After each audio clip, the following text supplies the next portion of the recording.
Mwiriwe neza bakundwa inshuti na bene data muri ngaha muri Puebla muri Republika ya Mexique.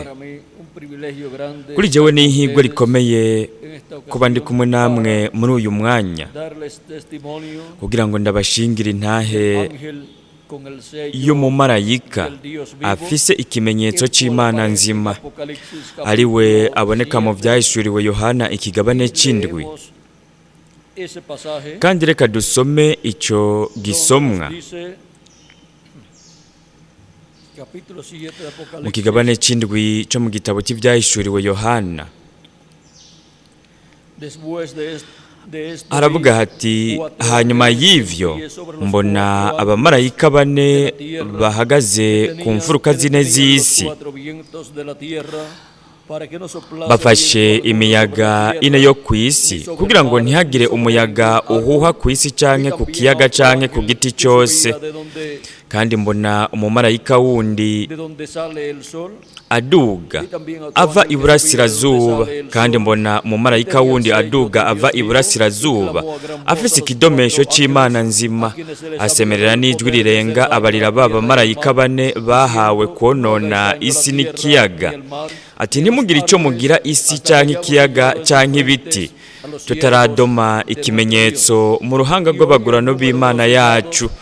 Numva igitigiri c'abadomwe kw'ikimenyetso ngo ni 144 abadomwe kw'ikimenyetso bo mu miryango yose y'Abisirayeli, abo mu muryango wa Yuda 12,000, abo mu muryango wa Reyubeni 12,000, abo mu muryango wa Gadi 12,000. Nuko habandanya hadondagura 12,000 vyo muri buri muryango, havugwa buri muryango. Ese Imana yohezagira ubugingo bwacu ibicishije mu ijambo ryayo ikanatwemerera kuritahura. Murashobora gufata ivyicaro vyanyu. Muri iki gisomwa turahabona umumarayika ntumwa azoshira ubutumwa ubwoko bw'Abaheburayo. Ni umumarayika ntumwa azohamagara kegeranya 144 by'Abaheburayo. Uyu mumarayika abonekera ngaha, kandi aha haranaboneka n'umugwi w'144 by'Abaheburayo, aribo bazohamagagwa bakegeranyirizwa ku munsi w'iherezo. Kandi no mu kigabane ca 14 mu gitabo cy'ivyahishuriwe Yohana umurongo wa mbere ukabandanya, abo baraboneka bamaze guhamagagwa no kwegeranywa bashizwe ikimenyetso mu ruhanga rwabo. Ikigabane ca 14 umurongo wa mbere haravuga hati, kandi mbona umwagazi w'intama ahagaze ku musozi Siyoni, ahagararanye n'abantu 144 bafise izina ryiwe n'izina rya se yanditswe mu ruhanga rwabo. Numva ijwi rivuye mu ijuru nk'iry'amazi menshi asuma, kandi nk'iry'inkuba ituragara cyane. Kandi iryo jwi numvise ryari rimeze nk'iry'abacuraranzi bacuraranga inanga zabo, baririmbira indirimbo nsha imbere ya ya ntebe y'ubwami n'imbere ya vya binyabugingo bine n'ababakuru. Nta muntu yashoboye kwiga iyo ndirimbo atari bamwe 144 bacunguwe ngo bakugwe mu isi. Abo nibo batandujwe n'icitwa umugore, kuko babaye nk'inkumi. Abo nibo bakurikira wa mwagazi ahaja hose. Abo bacunguwe mu bantu kugira ngo babe umushuzo ku Mana no kuri wa mwagazi, kandi mu kanwa kabo ntihabonetsemo ikinyoma. Nta gasembwa bagira imbere y'intebe y'Imana. Ese Imana yodufasha ikatwemerera gutahura iri banga ryose ry'uyu mumarayika. Uyu niyo mumarayika ahamagara uyu mugwi w'144. Kandi mu vyahishuriwe Yohana ikigabane ca 14 turahabona uwo mugwi w'144 bahamagawe begeranijwe bashizwe ikimenyetso mu ruhanga rwabo, bashizwe ko ikimenyetso c'Imana nzima. kandi havuga yuko bari bafise izina ry'umwagazi n'iryase, ayo mazina yanditswe mu ruhanga rwabo, kuko mu bukozi bw'uyu mumarayika afise ikimenyetso cy'Imana nzima. Niho hahamagarirwa hakegeranirizwa ibihumbi 144 byo mu bwoko bw'Abaheburayo, ariko imbere yaho uyu mumarayika aje afise ikidomesho cy'Imana nzima. Mbega ikimenyetso cy'Imana nzima ni iki? Ikimenyetso cy'Imana nzima ni mpwemu yera. Imana biciye muri Pawulo irabivugira mu kigabane cya 4 cyo mu Banyefeso, iravuga iti ntimukababaze mpwemu yera w'Imana yabashyiriwe ko kuba ikimenyetso gushika ku munsi wo gucungurwa. Gushika ku munsi uwuhe? Gushika ku munsi wo gucungurwa. Twashizwe ko ikimenyetso cya mpwemu yera gushika ku munsi w'iherezo, kugira ngo tuzohindurwe turonke umubiri uhoraho, nuko abarenganye nabo bizera Kristo bazukire mu mibiri ihoraho, kandi ivyo bibera ku munsi wo gucungurwa, kuko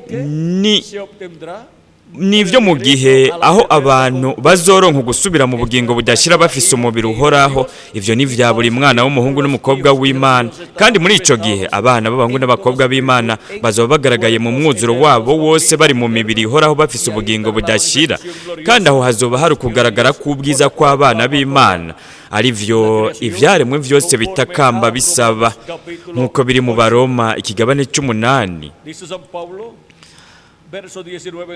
aho Pawulo avuga ku murongo w'19 ati kuko ivyaremwe vyiteze uguhishurwa kw'abana b'Imana biguhahamiye cyane, kuko ivyaremwe vyagezwe kuganzwa n'ibitagira ikimazi, kandi sivyo vyavyigombeye, ariko vyagizwe niyageze ko biganzwa bityo, kugira ngo vyizigire yuko navyo bizocungurwa ngo ntibibe ibija vyo kubora, bizohabwa ukwidegembya gufatana n'ubwiza bw'abana b'Imana, kuko tuzi yuko ivyaremwe vyose binihira hamwe bikaramukirwa hamwe kugeza n'ubu. Kandi si ico gusa, ariko natwe abafise umushuzo wa mpwemu, natwe nyene tunihira mu mitima yacu twiteze gucika abana b'Imana, niko gucungurwa kw'imibiri yacu. Murabona twiteze iki? Ugucungurwa, ukuragwa mu mwuzuro kw'imibiri yacu, kuko ni mu gihe cy'Imana c'umwaka wa yubile uhindutse musha, arico gihe cy'Imana gihwanye n'igihe cy'ibuye rikomeza imfuruka, aho abapfiriye muri Kristo bazozukira ku munsi w'iherezo, ariho mu kimpumbi kigira indwi, kandi natwe abariho turi bazima tuzohindurwa muri kino gihe cy'iherezo, ari wo munsi w'iherezo, aho igihe cy'ibuye rikomeza imfuruka gishikirizwa. Kuko igihe cy'ibuye rikomeza imfuruka ni igihe gihoraho, ariko igihe cy'ibuye rikomeza imfuruka, mu gihe cy'ibuye rikomeza imfuruka niho hazobera ukuzuka ko bapfiriye muri Kristo, hamwe no guhindurwa kwa twebwe bariho turi bazima. Nuko rero reka turabe ingene ivyanditswe bitubwira ngaha, biriko biratubwira ku bijanye n'abamarayika ab'Imana irungika, biriko biranatubwira kuri iri banga ribera mu kimpumbi kigira indwi. Ivyanditswe biratwigisha yuko mu kimpumbi kigira indwi ariho hazobera ukuzuka kw'abapfuye bizeye Kristo, kandi natwe abariho turi bazima tuzohindurwa. Kristo ariko aravugira muri Yohana ikigabane cya 6 umurongo wa 39 kugeza ku wa 40, aravuga ati nanje nzobazura ku munsi w'iherezo. Ivyo bimeze gutyo kuko ku munsi w'iherezo ariho mu kimpumbi kigira indwi Kristo azoba ariko arakora ukuzuka kw'abera bagiye, kandi azoba ariko aranakora, azoba ariko akora iki? Azozana uguhindurwa kwa twebwe abariho turi bazima muri kino gihe cy'iherezo. Nuko rero iri banga ryo kuzuka kw'abapfiriye muri Kristo, murabona ivyo bibera mu gihe cy'iherezo, arico gihe twebwe turiko turabamwo. Nuko rero nk'uko biri mu isezerano ry'Imana, hazobaho ijwi rirenga ry'inzamba ririko rirahamagara ryegeranya abatoranijwe n'Imana. Iryo ni ijwi rirenga ry'inzamba y'ubutumwa bwiza bw'ubwami, iyo nzambi iriko irahamagara yegeranya intore zose z'Imana. N'ijwi rya Kristo ariryo ryumvikana biciye muri uyu mumarayika yari atandukanye n'abandi. Ni ukuvuga umumarayika yari atandukanye n'abandi biciye mu mumarayika ntumwa wa Yesu Kristo. Uwo niwe uyu mumarayika wo mu Vyahishuriwe Yohana ikigabane c'indwi, ari we aza afise ikidomesho c'Imana nzima, aza afise mpwemu yera.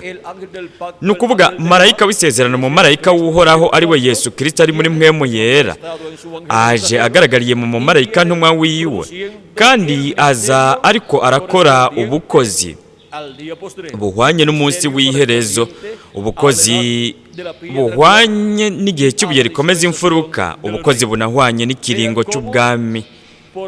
Ni murabe ingene biciye muri uyu mumarayika ntumwa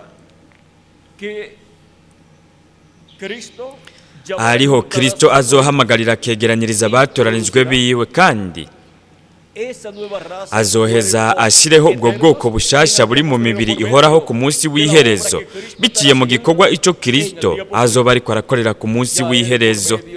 Kugeza ubu we biciye mu kuza kwiwe ukwabaye mu myaka 2000 iheze, yaratanze umubiri wa Teofaniya mushasha, kandi ubu naho kuza kwa kabiri kwa Kristo, kuza kwa marayika w'isezerano mu marayika w'uhoraho ku munsi w'iherezo, ivyo bizozana umugisha wo kuzuka ko bapfiriye muri Kristo hamwe no guhindurwa kwa twebwe bariho turi bazima. Nuko rero Kristo agaragariye mu mumarayika ntumwa wiwe azoba ariko arahamagara yegeranya abatoranijwe biwe bose bo mu banyamahanga ubwa mbere, kandi hanyuma azokwegeranya nabo mu bwoko bw'Abaheburayo. Nico gituma Kristo mu gihe cy'iherezo azoza no kuzuka ko bapfuye bizeye Kristo no guhindurwa kwa twebwe bariho turi bazima. Ico nico gituma tubibwirwa, hinge tubirabe ku rupapuro rw'149 mu gitabo c'imirongo.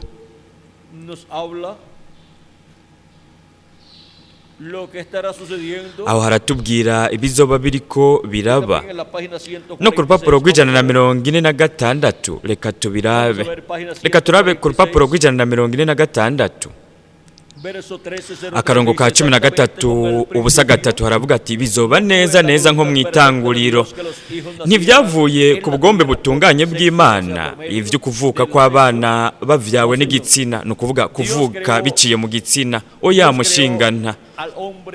Imana yaremye umugabo mu mukungugu wo hasi, no kuvuga yuko Imana yaremye ikiremwa muntu umugabo mu mukungugu wo hasi, imuhumekeramwo impwemu y'ubugingo, acaba ubugingo buzima.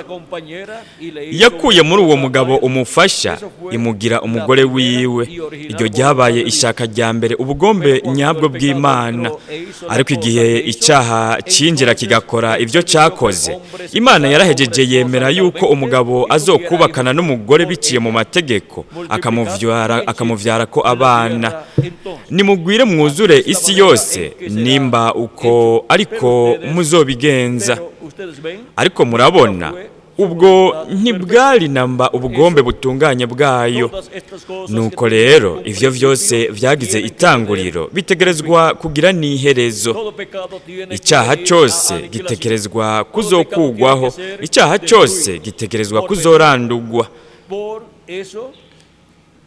Nuko rero mu nganji nini y'imyaka 1000 nihamara kuba ukuzuka ryari. Mu nganji nini y'imyaka 1000 ukuzuka ni kwamara kuba, ntituzotegerezwa gusubira kuvyagwa iyindi ncuro n'abavyeyi bacu, no kuvuga abavyeyi bacu bo ku isi.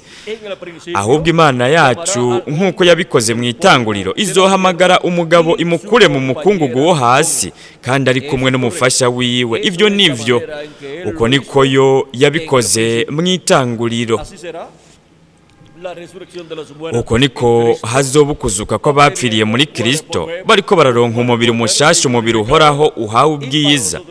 Kuri twebwe natwe abariho turi bazima ni nako bizogenda, kuko Kristo azohindura imibiri yacu kandi gutyo azoduha umubiri uhoraho, nuko tuzoba muri uwo mubiri ibihe bidashira. Kandi ibyo byasezeranijwe ko bibera ku munsi w'iherezo nk'uko biri mu majambo ya Yesu igihe yavuga ati nanje nzobazura ryari ku munsi w'iherezo. Nuko rero ku munsi w'iherezo niho Kristo arungikira umumarayika ntumwa wiwe. Uwo ni nawe umumarayika nyene aje afise ikidomesho c'Imana nzima kugira ngo ahamagare yegeranye ibihumbi 144 by'Abaheburayo. Ariko ubwa mbere abanza kuza ku ishengero ryiwe, ku ishengero rya Yesu Kristo, kuko ishengero ryashitse ku iherezo. Nimurabe mu butumwa bw'ibimatanije mu Kiespanyol ku rupapuro rwa 57 haravuga hati, havuga muri ubu buryo bukurikira. Reka dusome uru rupapuro n'ingirakamaro cyane. Haravuga hati, mbona uwundi mumarayika w'inkomezi amanuka avuye mu ijuru ari mu gicu, yambaye n'umunywa w'amazi ku mutwe wiwe.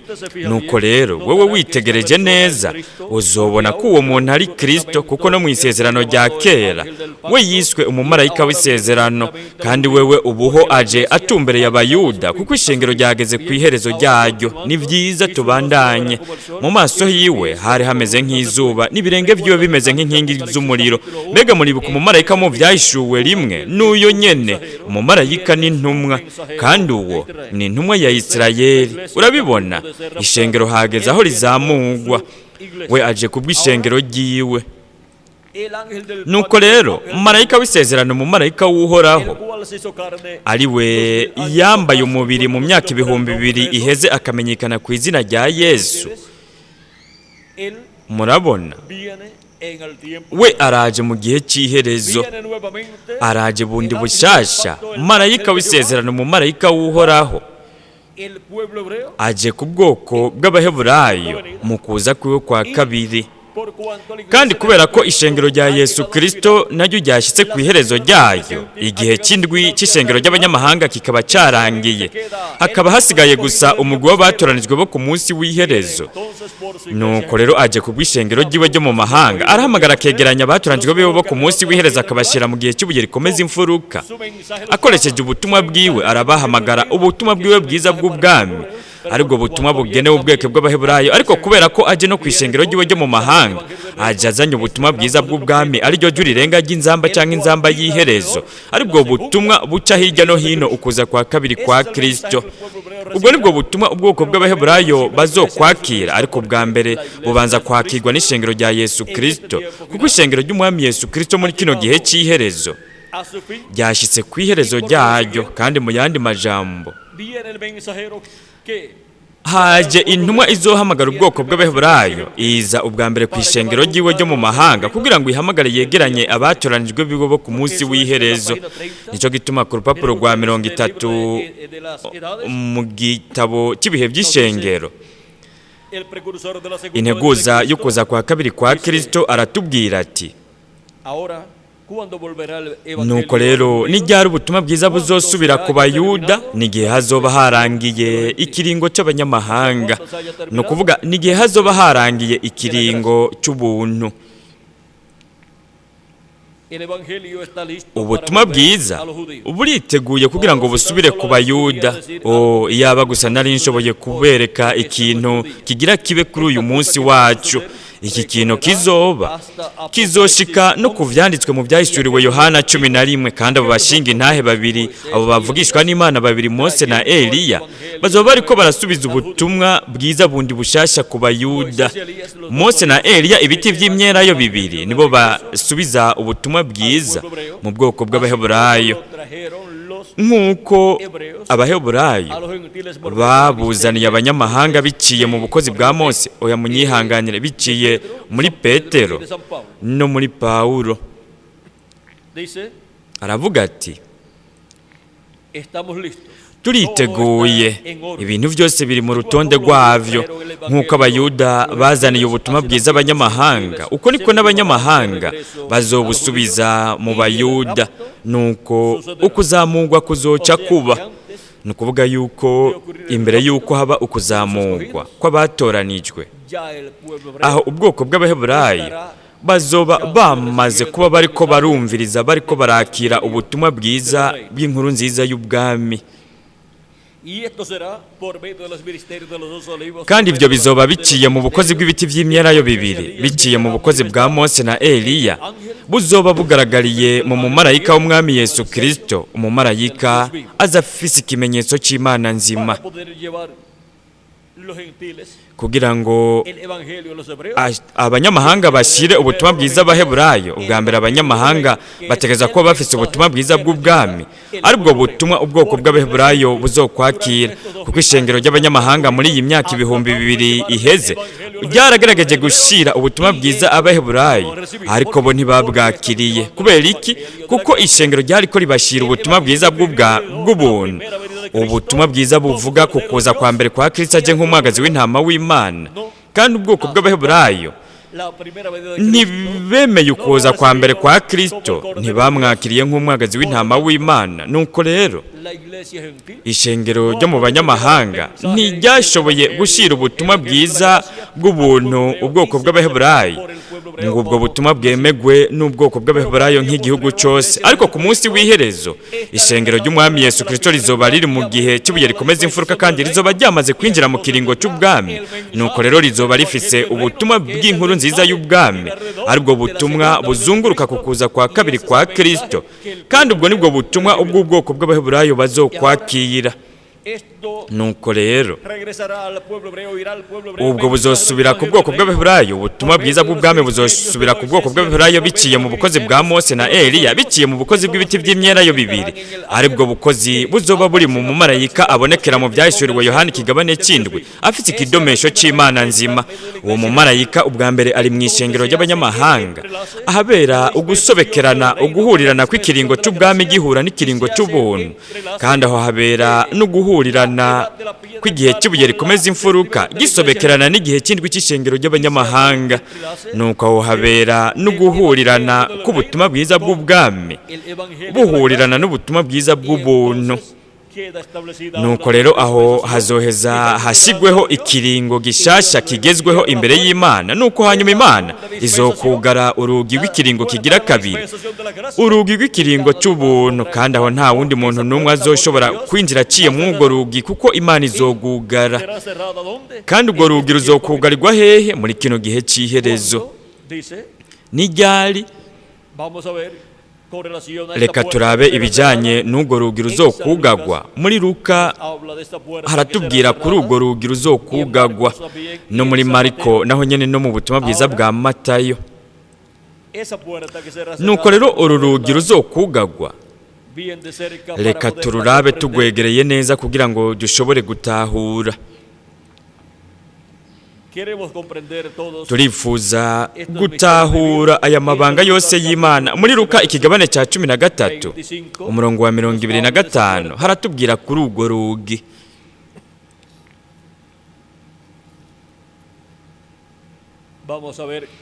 Reka turabe urwo rugi urwo arigwo.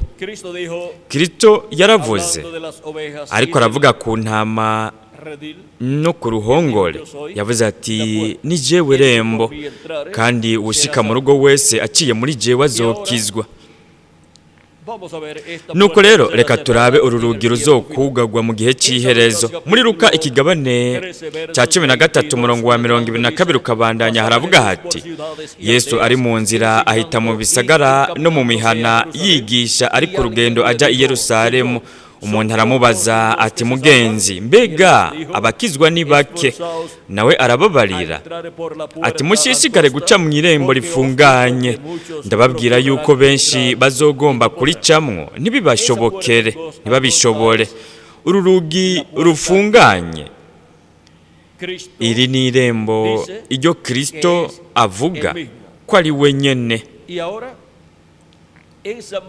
Nuko rero muri Matayo ikigabane cy'indwi umurongo wa 13 kabandanya, naho nyene turahafise iryo rembo. Haravuga hati, muce mu irembo rifunganye, kuko irembo ryagutse n'inzira y'igihamo ari byo bijana abantu mu mahonero, kandi abahaca ni benshi ariko irembo rifunganye n'inzira ntoya nibyo bija mu bugingo kandi abahabona ni bake. Nuko rero murabona ni irembo rimwe kandi iryo rembo ubwo rugi ni Kristo. Nuko rero arabandanya avuga ati nyene inzu niyaheza guhaguruka akugara urugi mugatangura gukomanga muhagaze hanze mukavuga muti mupfasoni nutwugururire, niho azobishura ati simbazi sinzi niyo muvuye. Niho muzotangura kuvuga muterega twarira twanywera imbere yawe kandi wigishiriza mu nzira z'iwacu.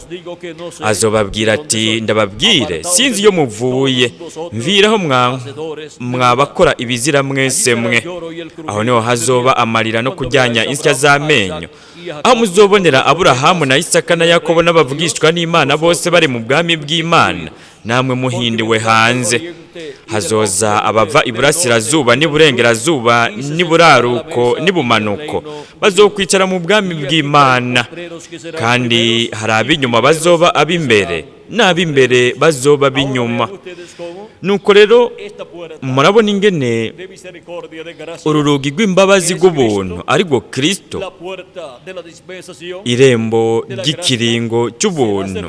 Iryo rembo rizokugagwa kandi nta wundi muntu n'umwe azoshobora gusubira kwinjira aciye mu urwo rugi rw'ubuntu ngo yinjire mu kiringo cy'ubuntu, kuko urwo rugi ruzoba rwamaze kugagwa kandi nta gihe kizoba kikiriho kugira ngo abantu binjire baciye muri iryo rembo. Kristo azoba yamaze kuva ku ntebe yo kuvugira abantu mu ijuru, kandi nta maraso azoba kiri ngaho kuri iyo ntebe ariko aravugira abantu. Nuko rero Imana izobona ibiremwa abantu bafite ibyaha byabo, abatazoba barogeje ibyaha byabo mu maraso ya Kristo. Kandi mu yandi majambo igihano c'Imana kizogwa ku bwoko bw'ibiremwa abantu. Aho hashikirizwa amajambo avuga ati uwanduye ashishikare kwandura, no kuvuga ugabitanya. Uko niko ivyanditswe bitwigisha, kandi ibyo bimeze bityo kuko nta mahigwe azoba kihari kugira ngo abantu boze ibyaha byabo mu maraso ya Kristo, kuko azoba yamaze kuva ku ntebe yo kuvugira abantu.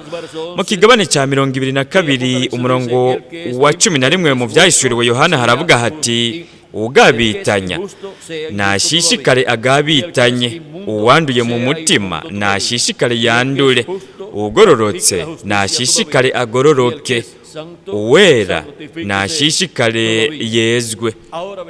Nuko rero murabona hazogera umwanya aho atawundi muntu n'umwe azoshobora kozwa n'amaraso y'umwagazi w'intama, kuko we ntazoba kiri ku ntebe yo kuvugira abantu mu ijuru, kandi we azoba yamaze gusohoka, azoba yisubije iragi ryiwe, ishengero ryiwe, abo yacunguje bose amaraso yiwe y'igiciro, kandi azoba yabazuye, bazoba bari mu mibiri ihoraho. Natwe abariho turi bazima tuzoba twamaze guhindurwa kandi tuzoronka umubiri uhoraho.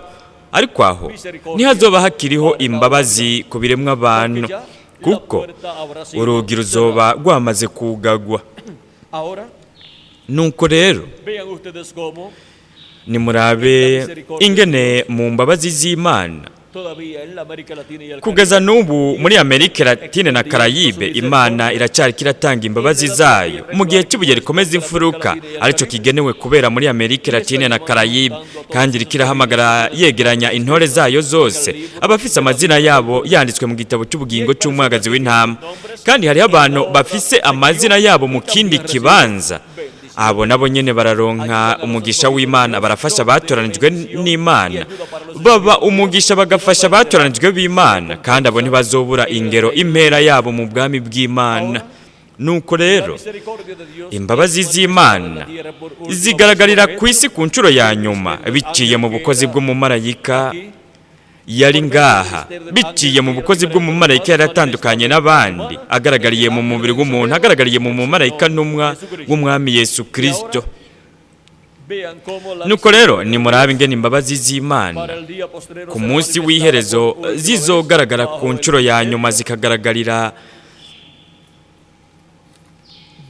mu bukozi bwa Mose na Eliya. Mu gitabo cy'ibimatanije mu Kiespanyol haravuga, reka tubirabe ku rupapuro rw'amajana 369, haravuga hati, ubu rero nitwitegereze neza uturongo twa nyuma two mu byahishuriwe Yohana 6, ni ukuvuga ibizoba ku bakengereye bashinyagurira ukwigishwa kw'ijambo rishingiwe intahe n'Imana nzima. Abo bavugishwa bazoba bari ngaho bakore ubwoko bwose bw'ibitangaza, bazohindura izuba ryirabure n'ibi bindi bintu byose muri icyo gihe. Mu nyuma b'abantu bazobarira ibitandara n'imisozi ko vyobahisha rya jambo nyene banegura ubwa mbere, kuko aho bazoshobora kubona ko rije. Bavuga bati, nimuduhishe uburake bw'umwagazi w'intama, wewe ni ijambo. Bari barakengereye ijambo, kandi muri uwo mwanya ijambo ryari rije ryambaye umubiri, ryigize umubiri. Bari barashinyaguriye cyane abo bavugishwa, ariko aho ryari rije ijambo ryambaye umubiri, ni kubera iki batihanye? Ntivyashobotse, igihe cyari cyamaze kurengana cyane, kandi bari bazi neza igihano kibarindiriye. Bari baravyumvise vyose. Abo bari barabaye mu bikorane bimeze nk'iki, kandi bari baravyumvirije ivyo bintu vyose. Bari bazi ko bariko barabona bitega vya bintu nyene babavugishwa bari baravuze imbere y'igihe, ariko bari barabanse, bakengereye imbabazi z'Imana ku ncuro ya nyuma. Kandi iyo umuntu akengereye yanse imbabazi, ikiba gisigaye n'ukuronka igihano. Niwibaze nawe. Nuko rero aravuga ati, nuko rero aho niho bari, ntibari bafise naho bo kwinyegeza. Kandi Bibiliya iravuga iti, babarira imisozi n'ibitandara bati, nimutugwe ko muduhishe inyonga z'ivyagiye kuri ijya ntebe n'uburake bw'umwagazi w'intama. Bararondeye kwihana, ariko umwagazi yari yamaze kuza ngo yisubize ivyiwe. Batakambiye imisozi n'ibitandara, barasenga, ariko amasengesho yabo yakozwe igihe cyabarenganye cyane. Ubu rero turashobora kubona uwo ari we umuntu, uwo ubukozi bwiwe imbabazi z'Imana zibugaragariramwo mu ncuro ya nyuma. Ni munsi y'ubukozi bwa Mose na Eliya, ni munsi y'ubukozi bw'umumarayika afise ikidomesho cy'Imana nzima. Uwo ubukozi bwa Mose bugaragariramwo ku ncuro igira kabiri, n'ubukozi bwa Eliya bukamugaragariramwo ku ncuro igira gatanu.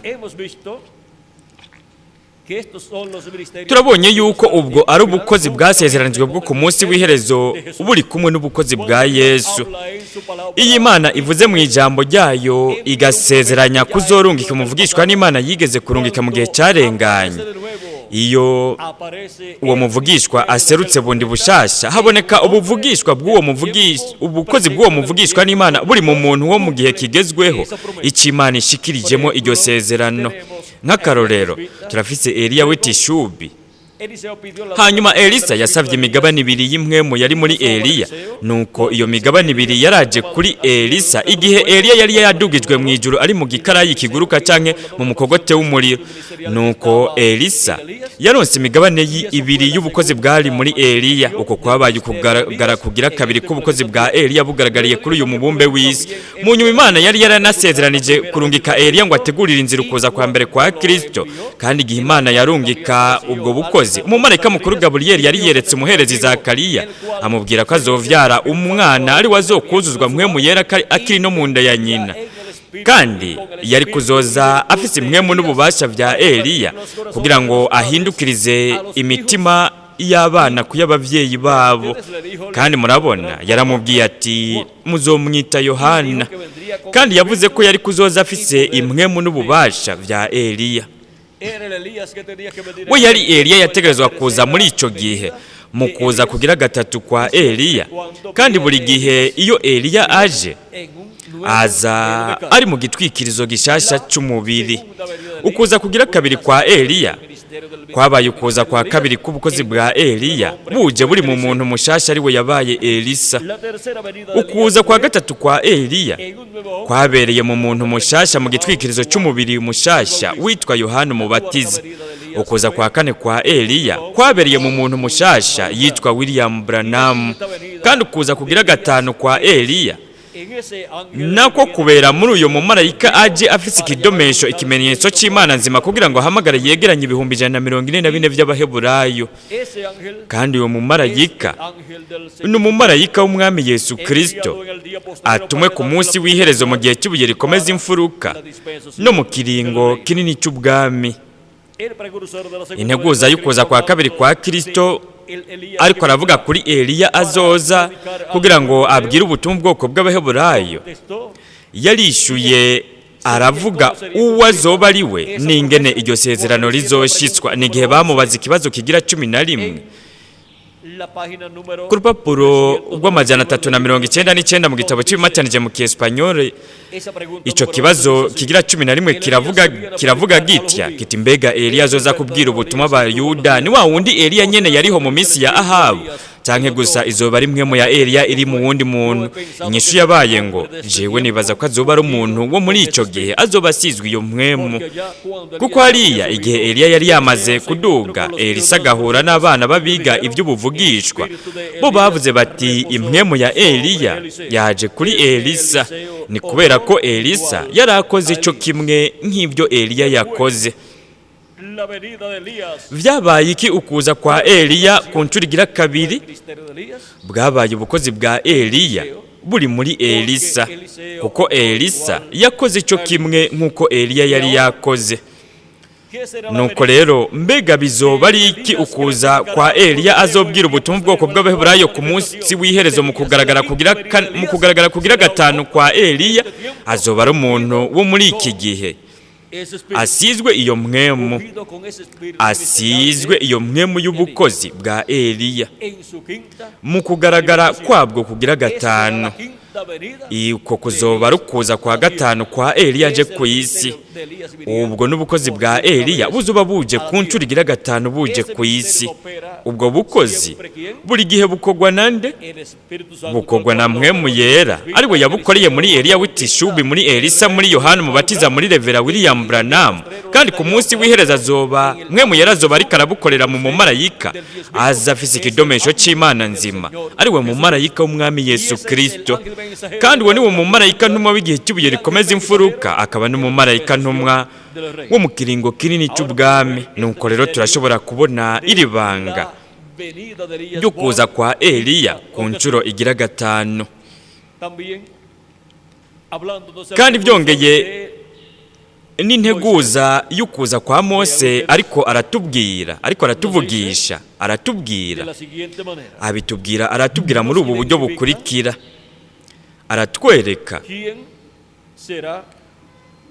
Aratwereka Mose uwo azoba ari we ku rupapuro rw'amajana 326 mu gitabo cy'ibimatanije mu Kiespanyole.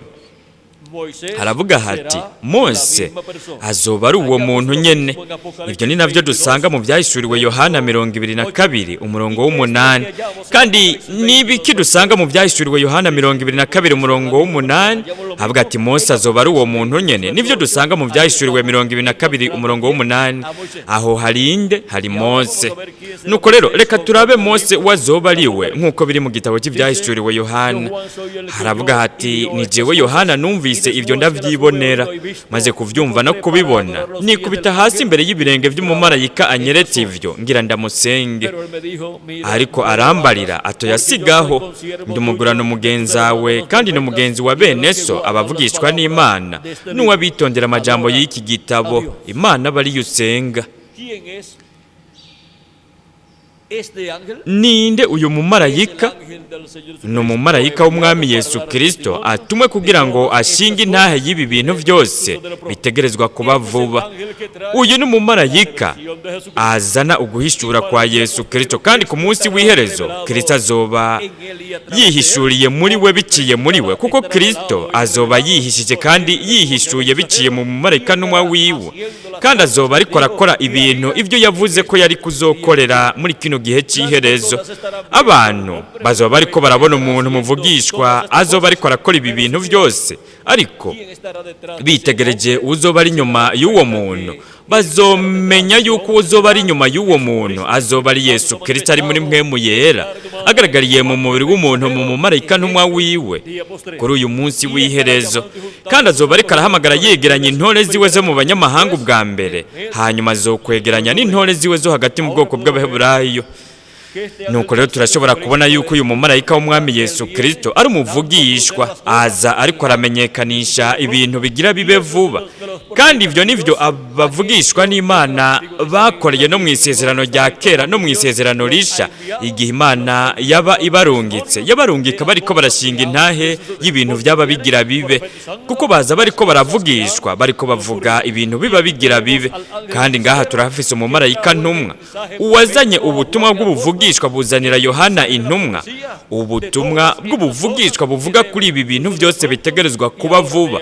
Nuko rero ubu murabona ingene ubu butumwa bw'ubuvugishwa bw'umumarayika w'umwami Yesu Kristo ubwahawe Yohana intumwa bwagumye buriko burashitswa muri iyi myaka 2000 imaze guhera, kandi n'ubusigaye kugira ngo bushitswe buzoshikirizwa mu kimpumbi kigira indwi, no kuvuga ku munsi w'iherezo. Ari wo munsi twebwe kugeza ubu twamaze kuba turiko turabamwo, twongeye ku kirangamisi imyaka yo gucegwa ikiriko. Ubu ni wo mumarayika ntumwa umwe rudende atandukanye n'abamarayika ntumwa ndwi b'ibihendwe by'ishengero ry'abanyamahanga. Abamarayika ntumwa ndwi b'ibihendwe zabaye intumwa zo mu bihe, ariko uyu mumarayika aje afise ikidomesho, ikimenyetso c'Imana nzima, n'umuvugishwa w'ikiringo kinini. Kandi muri urwo rwego rw'abavugishwa, Imana ifise indwi, abavugishwa n'Imana ndwi gusa b'ibiringo, kuko Imana ifise gusa ibiringo binini indwi. Nuko rero abo bavugishwa n'Imana indwi b'ibiringo binini ni Adamu wo mu kiringo cyo kutamenya, Seti wo mu kiringo cy'integera bwenge, Nowa wo mu kiringo kigira gatatu ikiringo cy'intwaro y'umuntu, Aburahamu wo mu kiringo cy'amasezerano arico cyabaye ikiringo kigira kane, Mose wo mu kiringo kigira gatanu ikiringo cy'ivyagezwe, Yesu wo mu kiringo cy'ubuntu arico kiringo kigira gatandatu, hamwe n'umumarayika w'umwami Yesu Kristo wo mu kiringo cy'ubwami. Ico ni kiringo kinini kigira indwi. Ni murabe ingene umwe wo muri izo ntumwa yaje azananye na mpwemu yera, mpwemu w'Imana agaragariye muri bo, kandi ariko aravuga biciye muri abo bavugishwa n'Imana. Mpwemu yera yaraje hagati mu bwoko bw'ibiremwa abantu, kandi yaje ariko arahishura ibintu byaba bigira bibe. Gutyo mu kiringo uja mu kindi, uguhishurwa ko muri buri kiringo kwaza biciye mu ntumwa y'ikiringo iyi Imana yatumye. Ubu naho ku munsi w'iherezo Imana irungika umumarayika ntumwa wayo, umumarayika aza afise ikidomesho, kimenyetso c'Imana nzima, ari we aza agaragariyemo Yesu Kristo muri mpwemu yera, umumarayika w'isezerano, umumarayika w'uhoraho, umumarayika yari atandukanye n'abandi. Ari we yabonetse ku ijuru ari kumwe n'abamarayika ntumwa ndwi b'ibihendwe by'ishengero. Ngaha muri iki gicu icyafashwe mu mafoto, iki gicu cyabonetse mu kwa kabiri tariki 28 1963 ku birometero 42 by'uburebure. Cyari gifise n'ubwaguke ubunini by'ibirometero 48, cyari gicu kinini cyane, kandi kuri ubwo burebure ntiyashobora kubonekera igicu na kimwe, kuko nta kabombera kahaba ku birometero 42 by'uburebure. Ntibara abandi, bari abamarayika b'Imana, abamarayika ntumwa ndwi b'ibihendwe by'ishengero ry'abanyamahanga, hamwe n'umumarayika yaratandukanye n'abandi, ari wari Kristo, umumarayika w'inkomezi yoruruka avuye mu ijuru ari mu gicu. Kandi aha yarabonetse ari muri iki gicu cyari gikozwe n'abamarayika, kandi aha turamubona agaragariye ku ijuru mu kirere ari kumwe n'abo bamarayika. Kandi iki ni ikimenyetso cyabonekereye ku ijuru, ikimenyetso cyo kuza k'umwana w'umuntu. Igihe ikimenyetso cyo kuza k'umwana w'umuntu cyari ku ijuru mu myaka 2000 iheze, abanyabwenge baritegereje babona inyenyeri y'i Betelehemu, ikimenyetso cyitwa inyenyeri y'i Betelehemu. Nuko barashitse mu gihugu cy'i Yerusalemu cy'i Betelehemu bavuga bati, umwami w'Abayuda yavutse ari hehe, kuko twabonye inyenyeri yiwe turi mu buseruko. Igihe ikimenyetso cyabonekera ku ijuru, abanyabwenge baratahuye yuko Mesiya yari yamaze gushika ku isi. hari haheze imyaka ibiri icyo kimenyetso kiri ku ijuru, nuko Mesiya yategerezwa kuba amaze gushitsa hafi imyaka ibiri y'amavuka, kandi yategerezwa kuba yaramaze kuvukira mu kibanza kanaka. Bo ntibari bazi ikibanza icyo ari cyo n'igisagara. Ariko igihe umwami Herode yahamagara abanyabwenge bo mu byagezwe, yahamagaye abanditsi, yahamagara abo bantu bose n'abaherezi bakuru, arababaza aho Kristo yategerezwa kuvukira Mesiya. Bo baravuze bati ni Betelehemu y'i Yudaya, kuko niko vyanditswe n'uwavugishwa n'Imana, kuko umuvugishwa n'Imana Mika mu kigabane cya 5 umurongo wa 2 aravuga ku bijyanye no kuvuga kwa Mesiya, ukuvuka k'umutware azoganza ubwoko bw'Abaheburayo. Uganza ubwoko bw'Abaheburayo yari kuvukira hehe? I Betelehemu y'i Yudaya, aho Dawidi yari yaravukiye, kandi kubera ko nawe yari ukomoka muri Dawidi, nawe yategerezwa kuza akomotse hehe? I Betelehemu y'i Yudaya. I Betelehemu bisigura ngo inzu ivamo umutsima w'Imana, kandi Kristo kubera ko ari inzu ivamo umutsima w'Imana, Petero yaravuze ati wowe ufise amajambo y'ubugingo budashira. Umuntu ntatungwa n'umutsima gusa, ariko atungwa n'ijambo ryose riva mu kanwa k'Imana. Kandi Kristo kubera ko ari inzu ivamwo umutsima w'ubugingo budashira, kubera ko Kristo ari inzu ivamwo ijambo ry'Imana, ariryo ryari rigaragariye ngaho mu mubiri w'umuntu. Murabona, we yategerezwa kuvukira mu kibanza cyamushushanya. I Betelehemu ariho hasigurwa ngo inzu ivamwo umutsima w'Imana. Nuko rero turashobora kubona yuko Mesiya yaje mu buryo buciye bugufi. Bo bari biteze ukuza kwa Mesiya bashingiye ku nsiguro zabo, abanyabwenge bakomeye bo mu iyobokamana, abanyateologiya bo muri ico gihe. Ariko Imana yashikije iryo sezerano mu buryo buciye bugufi, kugeza aho batashoboye guca n'ikanda ko kwari kwamaze gushikirizwa hagati muri bo. Kandi igihe yatangura ubukozi bwiwe, murabona, ntibigeze banamenya yuko uwo ari we yari yaravukiye i Betelehemu y'i Yudaya, ariko akaba yari yarerewe i Nazareti. Nimwitegereze ingene Imana ihumisha abanyabwenge, abahanga. Igihe Imana yakura umwana Yesu mu gihugu cy'i Betelehemu y'i Yudaya ikamujyana muri Egiputa, mu nyuma ikamukura muri Egiputa ikamuhamagara kugira ngo asubire mu gihugu cya Isirayeli, agasubira mu gihugu cya Isirayeli. Ariko ntiyasubiye i Betelehemu y'i Yudaya, ariko yaciye aja i Nazareti. Ivyo Imana yakoreye ngaho, aho Mariya na Yosefu n'umwana Yesu bagiye kuba i Nazareti, ivyo Imana yakoze yaranyegeje Mesiya amaso y'abahanga n'ay'abanyabwenge, imunyegeza n'amaso y'umwami. Yaje mu nyuma y'umwami Herode, wari we yarondeye abana kugira ngo abice, ariko ararondera Mesiya. Mu nyuma wundi mwami yaje inyuma y'uwo mwami uwishe abana. Turabona yuko wundi mwami nawe nyene atashoboye kubona Mesiya, aho yariko areregwa hehe? I Nazareti. Nuko rero murabona yuko yanyegejwe intwaro y'Abaroma, kuko ariyo ntwaro ubwoko bw'Abaheburayo bari bafise, kandi yaranamunyegeje n'idini y'Abaheburayo n'abarongozi baryo bakomeye bo mu iyobokamana. Bo barashobora kuvuga bati Mesiya ategerezwa kuva i Betelehemu y'i Yudaya, kandi ni kubera ko batagiyeyo igihe yavuka. Igihe abanyabwenge bashika muri Isirayeli i Yerusalemu bariko barabaza Mesiya, ni kubera ko batajanye n'abo banyabwenge kugira ngo barondere Mesiya i Betelehemu y'i Yudaya. Nuko rero igihe Mesiya yatangura ubukozi bwiwe, bamwe baravuga bati Yesu ntiyoshobora kuba ari Mesiya kuko uyu we n'uw'i Nazareti. Ariko ntibari bazi ko yari yavukiye i Betelehemu y'i Yudaya, kuko umwanya kugira ngo bo babone banamenye ukuvuka kwa Mesiya avukiye i Betelehemu y'i Yudaya, ivyo vyari kuba igihe Yesu yari akiri i Betelehemu y'i Yudaya.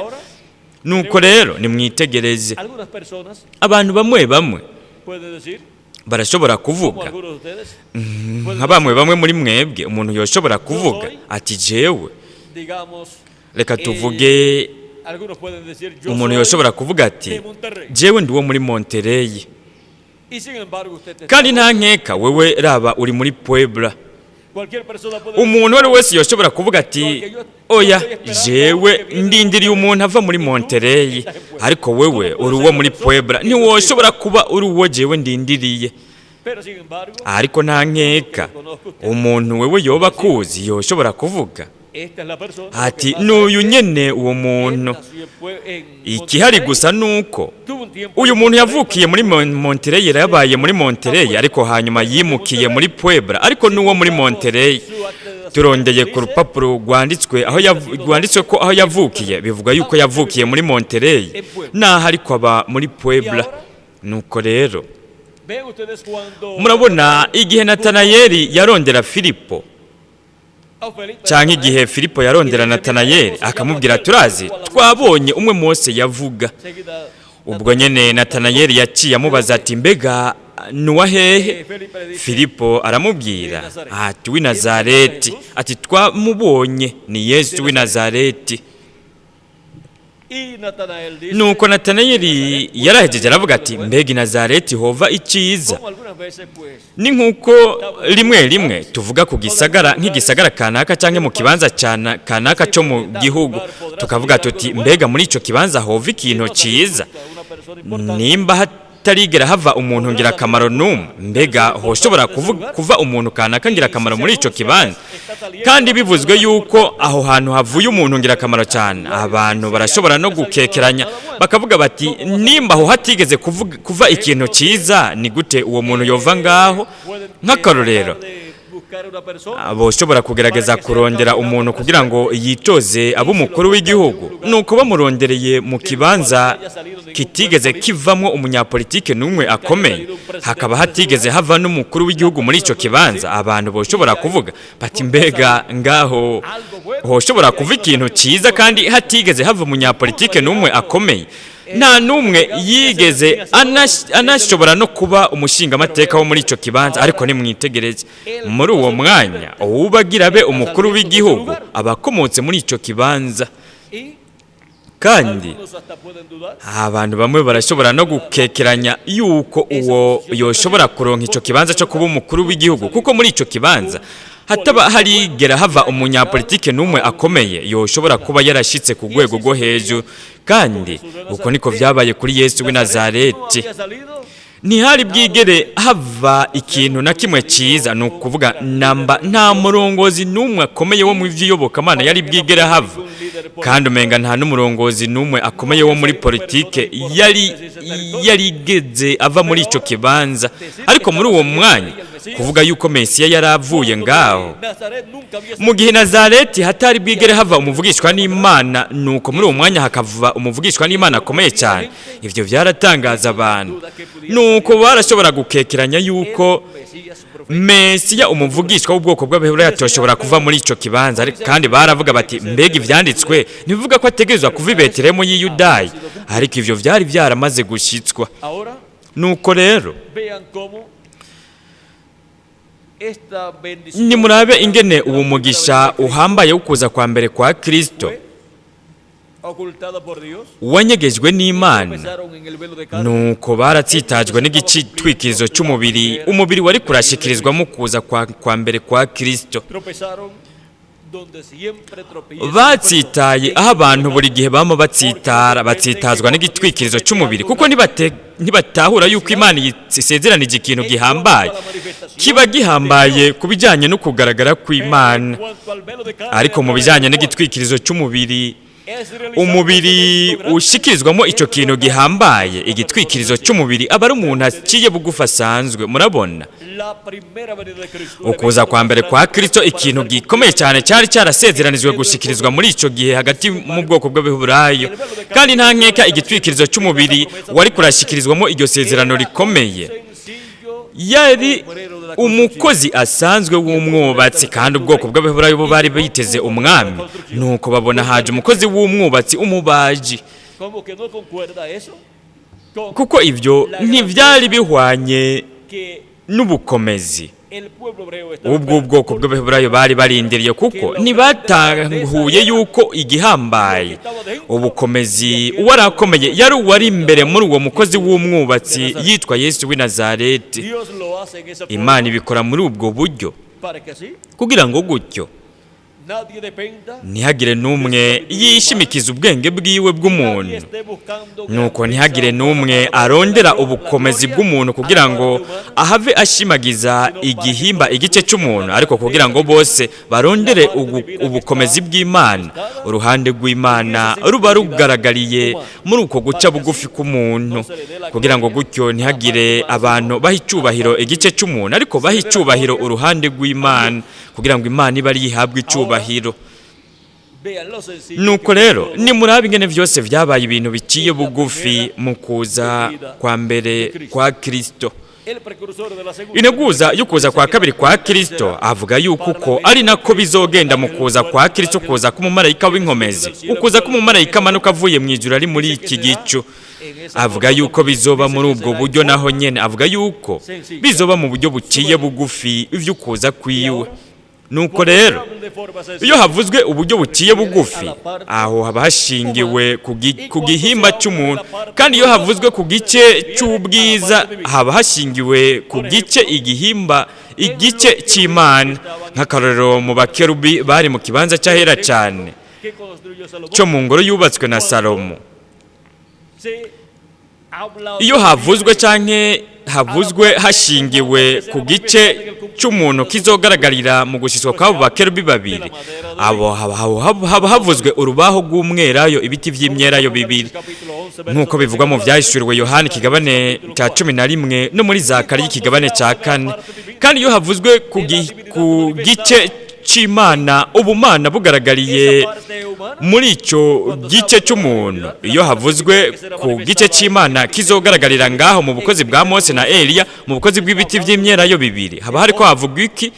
Haba hariko havugwa inzahabu iyo yitwikiriye abakerubi babiri biti by'imyelayo ababajwe bubakwa n'umwami Salomo.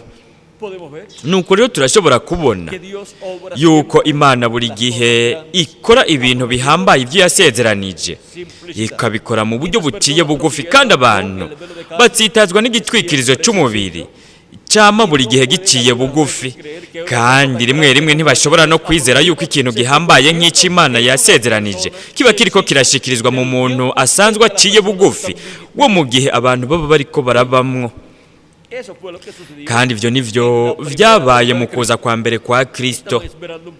Bari biteze umuntu w'umunyacyubahiro, umuntu akomeye cyane, ariko haje umukozi w'umwubatsi, umusore w'umubaji, ariko aravuga ubutumwa, ariko arahishurira abantu yuko ukuza kwa Mesiya kwari gushikirijwe muri we, kandi batsitajwe n'icyo gitwikirizo cy'umubiri. Ariko Kristo yarababwira ati, hahigwa uw'ibyanjye bitazotsitaza, kuko buri gihe abantu batsitazwa n'igitwikirizo cy'umubiri icy'Imana ishikirijwemo amasezerano yayo. Aho Imana ishikiriza ukuza kwa Mesiya, nicyo kibanza abarongozi bakomeye bo mu by'iyobokamana bo muri icyo gihe batsitaye ku ibuye rikomeza imfuruka, ibuye ritsitaza. Nuko rero ku munsi w'iherezo, ukuza k'Umwana w'umuntu azananye n'abamarayika biwe kuzoshitswa, kandi igice gihambaye cy'ubwiza kuzoba ari kugaragara kw'Imana kuzobera muri icyo gihe. Imana iri kirashitsa ukuza k'Umwana w'umuntu, iri kiragaragaza ubukozi bwa Yesu n'ukuza kw'abamarayika, ariko kuza k'ubukozi bwa Mose n'ubwa Eliya, kandi ibyo byose bije bigaragariye mu muntu wo muri kino gihe cy'iherezo, ari we mumarayika aje afise ikidomesho, ikimenyetso cy'Imana nzima mu byahishuriwe Yohana 7, no mumarayika w'Umwami Yesu Kristo. Kandi uwo mumarayika si Yesu Kristo, si Mose, nta nubwo ari Eliya, ariko muri uyo mumarayika Yesu Kristo azoba ariko arahagaragariza ubukozi bwa Mose, ubwa Eliya hamwe n'ubwa Yesu. Iyo niryo banga ry'umumarayika w'Umwami Yesu Kristo, kandi iryo niryo banga ry'ikimatanije cy'indwi. Iryo ni banga ryo kuza k'Umwana w'umuntu azananye n'abamarayika biwe. kandi iryo banga rihishurirwa ishengero ry'umwami Yesu Kristo ku munsi w'iherezo mu gihe cy'ibuye rikomeza imfuruka no mu kiringo kinini cy'ubwami, kandi rihishurirwa mu kibanza cya Amerika Latine na Karayibe. Ni muraba umugisha uhambaye cyane uwo twahawe mu kibanza cy'abanyamerika Latine na Karayibe, nk'uko bihwanye n'umugambi w'Imana uhwanye n'iki gihe cy'iherezo. Nuko rero turabonye yuko ukuza kwa Mose atari Mose azoba aje mu buryo bufadika wa wundi nyene, ariko buzoba ari ubukozi bwa Mose bwashyizwe mu muntu wo muri kino gihe cy'iherezo, ariwe mu marayika w'umwami Yesu Kristo. Kandi n'ukuza kwa Eliya ku nshuro igira gatanu, n'ukuza k'ubukozi bwa Eliya buje buri mu muntu wo muri kino gihe cy'iherezo, hamwe no kuza k'umwana w'umuntu azananye n'abamarayika biwe, n'ukuza k'umumarayika w'isezerano, kuza k'umumarayika w'inkomezi, kuza kwa Yesu Kristo aje ari muri mpwemu yera, agaragariye mu mumarayika ntumwa wiwe, ariko arakora ubukozi bwa Mose, ubwa Eliya hamwe n'ubwa Yesu. Nuko rero reka turabe icyo integuza y'ukuza kwa kabiri kwa Kristo yavuze. Ariko aravuga ku bijyanye no mu marayika yaratandukanye n'abandi, ahavuga ku rupapuro rw'amajana 479 mu gitabo cy'ibimatanije mu Kiespanyol. Aravuga ati, kandi mbega murazi yuko navuze ko mu marayika yari mu marayika adasanzwe, namubonye atandukanye cyane n'abandi, yari mu mugwi wa batatu muri buri ruhande n'uwundi hejuru, kandi wari ruhande yanje. Aha rikavuga kuri iki gicu cy'abamarayika, kandi wari ruhande yanje mparuye mvuye ibubamfu nja iburyo.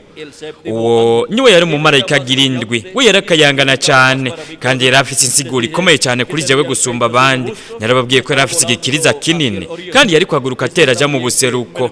Naranababwiye kandi ko yanteruye aranduza. Mbega ibyo muravyibuka? Ubu rero nguyu ngaha niwe yari afite ikimatanije cy'indwi, kandi ikimatanije cy'indwi nukuza kwa kabiri kwa Kristo, nukuza kwa marayika w'isezerano, ukuza k'umumarayika w'uhoraho, ukuza kwa Yesu Kristo ari muri mpwemu yera aje ku munsi w'iherezo, kandi ariko arigaragariza mu mubiri w'umuntu, ariko arigaragariza mu mumarayika ntumwa wiwe. Nuko rero nimurabe ibyo integuza y'ukuza kwa kabiri kwa Kristo avuga ku rupapuro rw'134 mu gitabo cy'ibimatanije mu Kiespanyol. Aravuga ati, kandi mumenye neza mwebwe uyu mpwemu yera dufise nihagera aho yambara umubiri uwo ari hagati muri twebwe mu buryo bwa mpwemu yera, nihagera aho yambara umubiri mu muntu wa Yesu Kristo, aho rero twebwe tuzomwambika igitsibo, tumwimike nk'umwami w'abami n'ubuganza baganza. No ku rupapuro rw'amajana 277 mu gitabo cy'ibimatanije mu Kiespanyol, integuza y'ukuza kwa kabiri kwa Kristo ariko arasenga. Aravuga ati, turasavye yuko mpwemu yera yizira wenyene ubwiwe, ugendera ku ifarasi y'ukuri yera, mu gihe mpwemu yiwe, impwemu ya Kristo izohangana na Antikristo, we azoheza hamagare abiwe. Nuko rero turabonye uwo ari we ugendera ku ifarasi y'igitare yo mu Byahishuwe 19, ni mpwemu yera, ni Yesu Kristo ari muri mpwemu yera. Nuko rero ku rupapuro rw'amajana 256 mu gitabo cy'ibimatanije mu Kiespanyol, nimurabe nk'uko vyavuzwe ko mpwemu yera azoza ari mu mubiri w'umuntu. Ubu rero reka turabe ingene azoza. Haravuga ati, ariko igihe umwami wacu azoboneka azoserukira ku isi, azoza ari ku ifarasi yera nk'urubura, kandi azoba ari Emanueli mu mwuzuro, ijambo ry'Imana ryambaye ryigize umubiri mu muntu. Nitwabona uwo muntu, tuzoba tubonye jambo marayika w'isezerano, mu marayika w'uhoraho agaragariye mu mubiri w'umuntu kuri uyu munsi w'iherezo.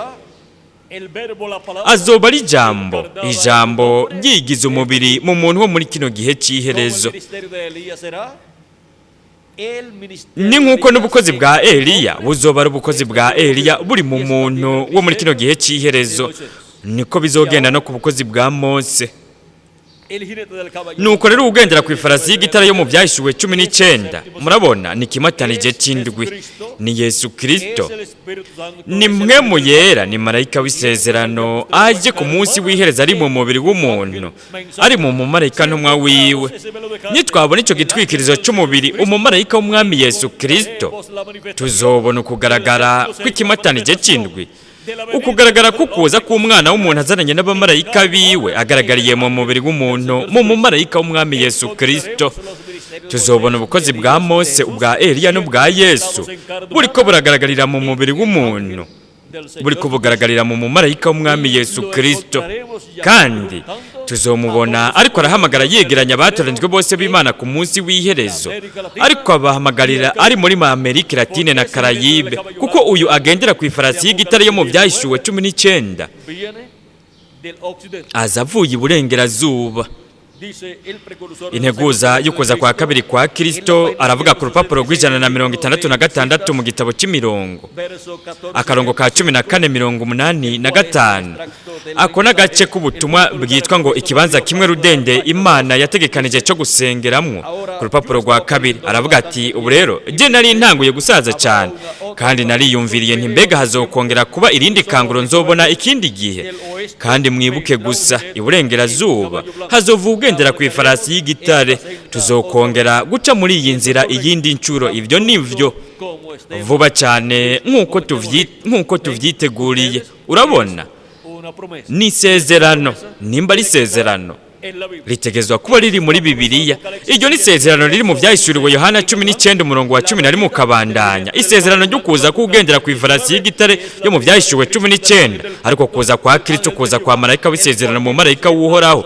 ari we yaje mu myaka 2000 iheze yigize umubiri mu muntu wo muri kiriya gihe yitwa Yesu kandi ku munsi w'iherezo marayika w'isezerano mu marayika w'uhoraho azoza bundi bushasha ari mu mubiri w'umuntu ari mu muntu wo muri kino gihe cy'iherezo uyo ni umumarayika w'umwami Yesu Kristo uwo ni umumarayika wo mu byahishuriwe Yohana ikigabane cy'indwi aza afise ikidomesho ikimenyetso cy'Imana nzima aza afise mpwemu yera aza ari kumwe na marayika w'isezerano agaragariye muri we aza ari kumwe n'ijambo ryambaye umubiri ku munsi w'iherezo ijambo ni marayika w'isezerano mu marayika w'uhoraho ni ukuvuga ni Yesu Kristo ari muri mpwemu yera kandi aza agaragariye mu mubiri w'umuntu ku munsi w'ihereza agaragariye mu marayika ntumwa wiwe nicyo gituma Yohana intumwa yashatse kumusenga mu ncuro zibiri zose mu byahishuriwe Yohana ikigabane cya 19 umurongo w'9 kugeza ku w'10 no mu byahishuwe ikigabane cya 22 umurongo wa 6 kugeza ku w'9 nuko mu marayika yaramubwiye ati sigaho ntubikore kuko ndi mugenzawe na mugenzi wa bene so Imana bari yusenga nuko rero murabona ingene uyu mumarayika ntumwa yishyira mu kibanza nyacyo cy'ukuri ntiyemera gusengwa kuko Imana gusa niyo itegerezwa gusengwa kandi uwo mumarayika we numuvugishwa n'intumwa wa Yesu Kristo uwo Kristo muri mpwemu yera yigaragarizamo ku munsi w'iherezo nuko agakora ubukozi bwa Yesu bwa Mose hamwe n'ubwa Eliya bwasezeranijwe ubwo bukozi bwarasezeranijwe ko buzogaragarira ku isi mu mubiri w'umuntu ku munsi wa nyuma no kuvuga yuko ubu bukozi butatu buhambaye bugaragarira mu mumarayika w'umwami Yesu Kristo bugaragarira mu muntu umwe kuko Imana ntiyigera igira abavugishwa n'Imana babiri bahambaye icyarimwe nuko rero turabonye uwo ari we umumarayika afise ikidomesho ikimenyetso cy'Imana nzima ikimenyetso cy'Imana nzima ni mpwemu yera ni marayika w'isezerano mu marayika w'uhoraho ni ukuvuga ni Yesu Kristo ari muri mpwemu yera nuko rero uwo mumarayika afise ikidomesho cy'Imana nzima aza ku munsi w'iherezo n'umumarayika aje afise mpwemu yera yigize umubiri muri we kugira ngo ashinge intahe y'ibi bintu byose ayishingire amashengero yose ayishingire abantu bose n'amahanga yose kugira ngo ahamagare yegeranye intore zose z'Imana zo mu banyamahanga ubwa mbere nuko gutyo hakwire igitigiri cy'abatoranijwe n'Imana abagize ishengero ry'umwami Yesu Kristo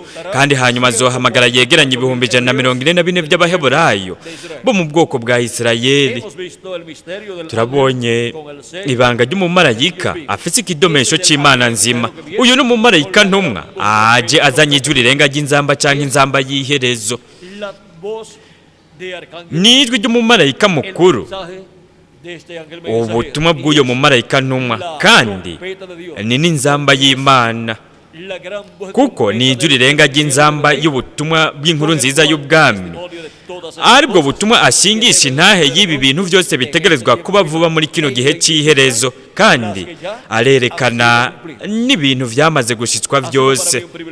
Kuri jewe ryari ihigwe rikomeye cyane kuba nari kumwe namwe muri uyu mwanya, ndiko ndabashingira intahe y'umumarayika afise ikimenyetso cy'Imana nzima, uri mu byahishuriwe Yohana ikigabane cy'indwi umurongo wa 2 ukabandanya. Uwo ni wo mumarayika ntumwa w'ishengero ry'umwami Yesu Kristo muri kino gihe cy'iherezo, kandi uwo ni umumarayika ntumwa w'ubwoko bw'Abaheburayo muri kino gihe cy'iherezo. Naho nyene uwo ni wo muvugishwa n'Imana intumwa wo mu kinjana cya 21 ni n'uwo mu bindi binjana byose bizoza hanyuma, kandi uwo ni n'umuvugishwa n'Imana intumwa yo mu kimpumbi c'indwi, ni n'intumwa yo mu bihe bidashira.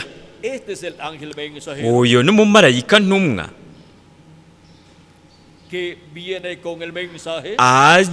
azanye ubutumwa bw'inkuru nziza y'ubwami, ariko arabuvugira ku munsi w'iherezo. Kandi mu byahishuriwe Yohana ikigabane cya 14 umurongo wa 16 umurongo wa 6 haravuga hati, kandi mbona umumarayika wundi aguruka yatiriye ijuru, afise ubutumwa bwiza butazoshira bwo kubarira ababa ku isi n'amahanga yose n'imiryango yose n'indimi zose n'amoko yose.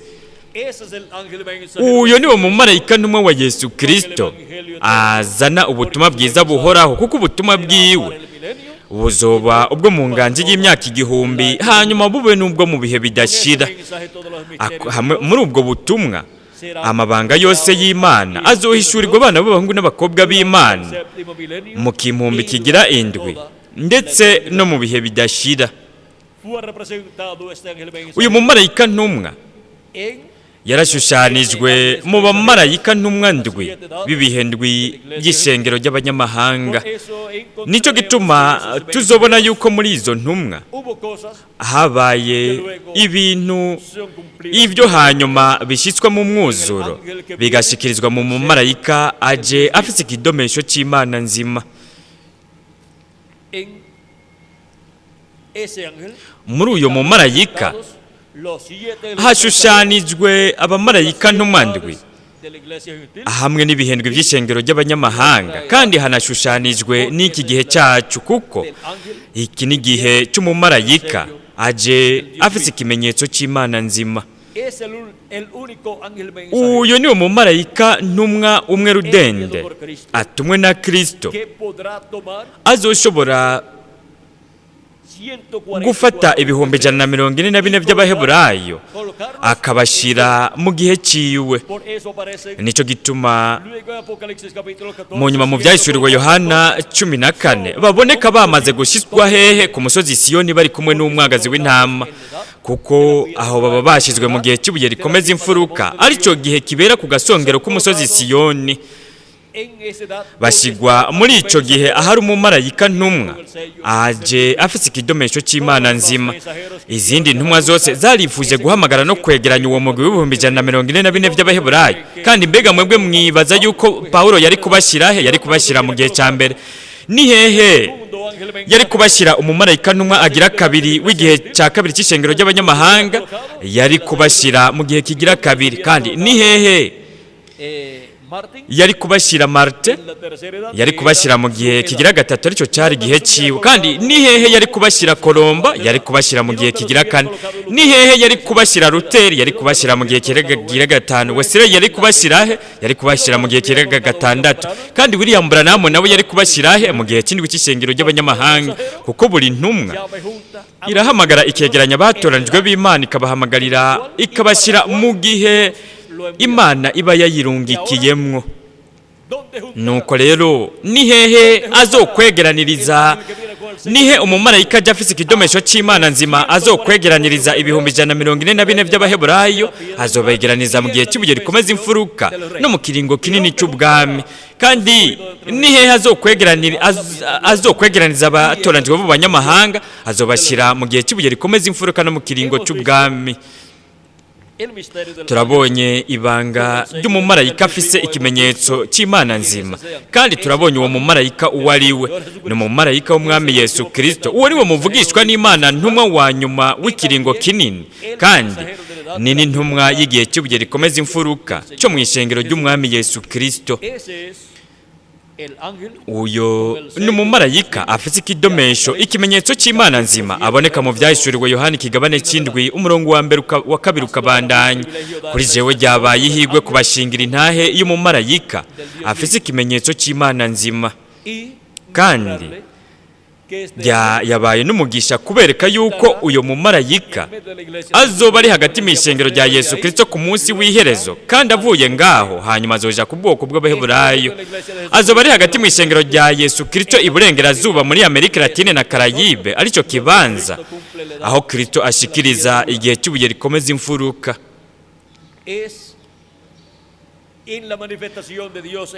Ni mu kugaragara ko Imana igaragariye muri uyo mumarayika ntumwa niho haza ugendera ku ifarasi y'igitare yo mu byahishuwe 19 mpwemu yera, aza yambaye umubiri muri uyo mumarayika ntumwa, kandi iburengerazuba niho aza avuye uwo agendera ku ifarasi y'igitare, nk'uko integuza y'ukuza kwa kabiri kwa Kristo abivuga mu gisomwe n'abasomeye cyo ku rupapuro rw'166 mu gitabo cy'imirongo, aho avuga ati iburengerazuba hazova ugendera ku ifarasi yera y'igitare. Tuzokongera guca muri iyi nzira iyindi ncuro. Ni isezerano ryo kuza kugendera ku ifarasi y'igitare yo mu byahishuwe 19. Nuko rero integuza irerekana ikibanza cyari cyo ni burengerazuba. Nuko rero muri iyi minsi ya nyuma Imana yarerekanye ikibanza cy'iburengerazuba aho iryo sezerano ryari kuzoba ririko rirashikirizwa. Mu nyuma bimaze kuvugwa n'integuza yuko iburengerazuba ariho hazova uwo agendera ku ifarasi y'igitare, kandi iburengerazuba hakaba ari ku mugabane wa Amerika, ari ugizwe na Amerika ya ruguru, Amerika yo hagati na Amerika y'epfo na Karayibe. Kandi kugeza ubu muri Amerika ya ruguru haramaze gushikirizwa igihe cy'indwi cy'ishengero y'abanyamahanga. Ubu naho igihe cy'ibuye rikomeza imfuruka gishikirizwa ahasigaye ku mugabane wa Amerika, no kuvuga gishikirizwa muri Amerika Latine na Karayibe. Ni mu gitwikirizo cy'umubiri, umubiri wo mu kibanza cyo muri Amerika Latine na Karayibe niho Yesu Kristo azoza ari muri mpwemu yera agaragariye ku munsi w'iherezo, marayika w'isezerano agaragariye mu mubiri w'umuntu, kandi iryo rizoba ari ijambo ryigize umubiri ryambaye umubiri mu muntu, kandi ubwo buzoba ari ubukozi bwa Mose buri mu muntu wo muri kino gihe umuntu azoba asizwe ubwo bukozi, kandi ubwo buzoba ari n'ubukozi bwa Eliya buri mu muntu wo muri kino gihe umuntu azoba asizwe ubwo bukozi muri kino gihe cy'iherezo, kandi uwo azoba ari n'umuntu asizwe ubukozi bwa Yesu muri kino gihe cy'iherezo. Uwo azoba ari umuntu asizwe mpwemu yera mu gihe cya nyuma. Uwo azoba ari umuntu azoba ari mu marayika w'isezerano, mu marayika w'uhoraho, mu marayika yari atandukanye n'abandi, ari we yabonetse muri iki gicu, aje agaragariye mu mubiri w'umuntu, kandi ariko arakora umugambi wiwe uhwanye n'iki gihe cy'iherezo, ariko arakora uwo mugambi biciye mu muntu wo muri kino gihe cy'iherezo. Abantu bazobona umuntu, ariko abatoranijwe bazobona Yesu Kristo marayika w'isezerano agaragaye biciye mu muntu wo muri kino gihe cya nyuma, kandi mu yandi majambo bazobona ubukozi bwa Mose n'ubwa Eliya n'ubwa Yesu. Bazoba bariko barabona ukuza k'umwana w'umuntu azananye n'abamarayika biwe muri kino gihe cy'iherezo, ariko uwo muntu ntabwo ari Yesu Kristo, nta nubwo ari Mose, sina Eliya. Wewe gusa numuvugishwa n'Imana, intumwa yo mu kiringo cy'ubwami, azanye ubutumwa bw'inkuru nziza y'ubwami, ariko arabuvugira muri kino gihe cy'iherezo, kandi ico gihimba cy'umuntu kizoba giciye bugufi. Igice gihambaye nacyo kizoba ari igice cy'Imana kizoba kiriko kiragaragara biciye muri uyo muntu, kandi uwo muntu ni umumarayika afise ikimenyetso ikidomesho cy'Imana nzima.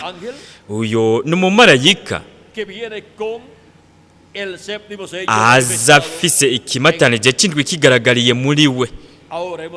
nuko rero turabonye ingene ikimatanije c'indwi cari kuzoshitswa kigaragariye muri kino gihe c'iherezo, kigaragariye hagati mu ishengero ryiwe mu gihe cy'ibuye rikomeza imfuruka, ariyo ntambuko igenewe kubera mu Banyamerika Latine na Karayibe. Nico gituma integuza y'ukuza kwa kabiri kwa Kristo yavuze ko imituragaro yumvikanishije amajwi yayo mu rundi rurimi, mu rurimi we atarazi atumva. Ni vyiza, reka ivyo tubiceceke tubigarukirize ngaho tubibikira uwundi mwanya igihe tuzovuga ku bijanye n'imituragaro no kuvya imituragaro ihishura, kuko imituragaro iha ukwizera gushoboza kuzamurwa ishengero ry'umwami Yesu Kristo, iriha ukwizera guhishurirwa kurishoboza kuzamurwa, ariko guhishurwa kukuza kwa kabiri kwa Kristo azananye n'abamarayika biwe muri kino gihe c'iherezo.